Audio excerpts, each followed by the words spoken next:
After months of anticipation and primaries, the Republican National Convention finally here. The convention gets underway tomorrow afternoon and will last 4 days. Despite some within the party trying to put up resistance, all signs point to Donald Trump officially getting the party's nomination.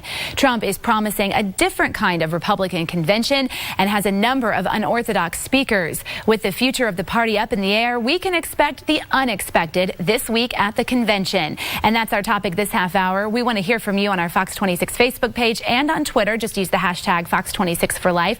Joining us live in the newsroom, our panel once again led by our senior legal analyst, Chris Tritico. We have former U.S. Congressman Chris Bell and Republican strategist and public policy analyst Jackie Bally. All right, folks, the balloons are ready. It's going to be a big party up there in Cleveland. It sure is, and this is a much anticipated week for Donald Trump. The issue has been who's going to be the speaker, who's going to be the lineup of speakers, and in a strange twist, he's got all of his kids speaking. When it was first announced, I was a little bit shocked, and I thought at first that this was a nod to the fact that he couldn't get a lot of high-profile Republicans to come to the convention. And then I got to wondering, and maybe this was an attack at Bill Clinton and the continued attacks at him and the problems that Bill Clinton had when he was in the White House. Jackie Bally, is this a subtle attack at Bill Clinton with him putting all of his kids speaking, or is it the fact that he couldn't get a good lineup of speakers? His kids speak very well, actually. His older children speak extremely well for him, and I think one of the most important roles I've had is being a mother, and the fact that my sons are leaders in their communities.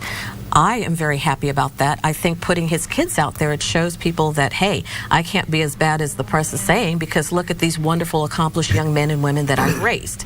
That's part of it. As far as the speakers lineup, I'm really impressed with the speakers lineup. He has 20 current and or former elected officials, including Mitch McConnell, Paul Ryan, and of course my favorite, Senator Ted Cruz. He has the survivors from Benghazi speaking. He has leaders from the military speaking. He has faith-based leaders speaking.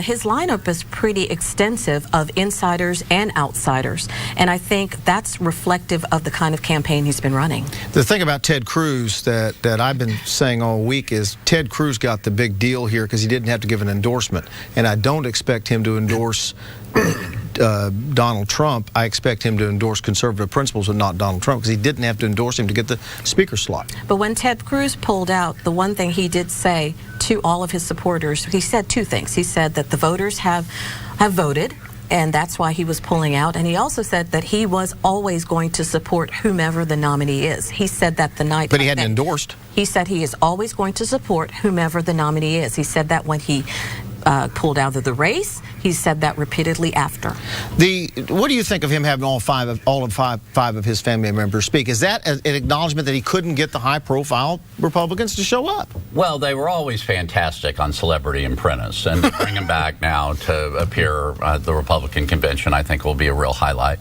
Having the kids there. Look, what this is really reflective of is what a train wreck the Donald Trump campaign is.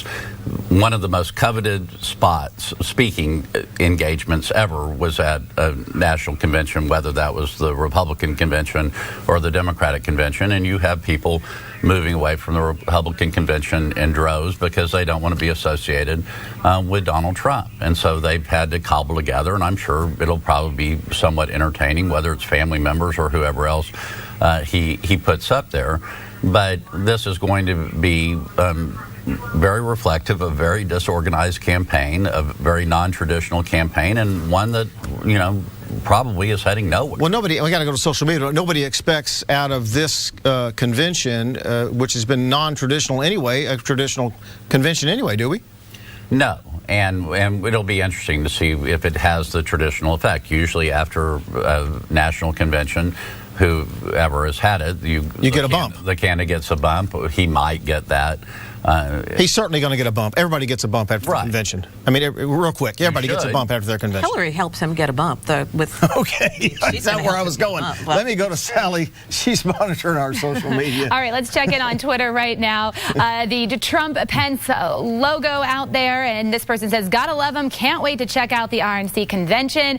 Red Painter 1 says, I've got my popcorn ready. It's definitely going to be an entertaining convention, that's for sure. And then this comedian says, say what you will about Trump, but with Scott Baio speaking at the RNC convention, he's shown he knows how to bring in the kids. Okay, and let's talk about, too, how is he going to reach out to minorities at the convention? Because that's something he's got to be thinking about in his mind. All right, let's talk about that real quick, because we're almost out of time. We'll talk about that real quick. One of the things that he's had a problem with, and you'll agree, polling shows that he's got a real problem with minorities. How's he going to do that? I think the fact that he's going to come out and speak positively about working hard and trying to have good ethics, that resonates with a lot of people of color. I also think the fact that he has Antonio Sabato Jr., he is huge in a lot of minority communities, and he's going to be a key speaker. Tim Tebow is also a speaker, and a lot of people like him because of football.